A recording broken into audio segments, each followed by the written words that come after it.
Mo kí gbogbo àwa ọmọ orílẹ̀-èdè Yorùbá, àwa ọmọ aládé, mo kí wa kú ìmúrasílẹ̀ àwọn adelé. Àwọn tí ó jẹ́ olùdarí tuntun ní orílẹ̀-èdè Yorùbá yàtọ̀ sí orílẹ̀-èdè Nàìjíríà. Orúkọ tèmi ni Àáfà Ọpẹ́yẹmí láti ìlú Ṣakí. Mo kí gbogbo àwa tí a múra sílẹ̀ tá a gbà lódodo wípé Yorùbá nation àìsí wà òkè àti dádúró. Ọlọ́run jẹ́ á délẹ̀ lérí pátápátá. Ọlọ́run kó síjànú rẹ̀ wá. Ìjọba Nàìjíríà, ìjọba olómujẹmujẹ, location 419 bí wọ́n ṣe máa ń pè wọ́n, Ọlọ́run kó gbà á lọ́wọ́ wọn.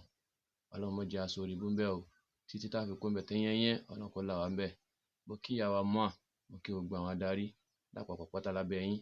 Ọlọ́run ò ní ṣì wá darí o, Ọlọ́run síjànú rẹ̀ wá.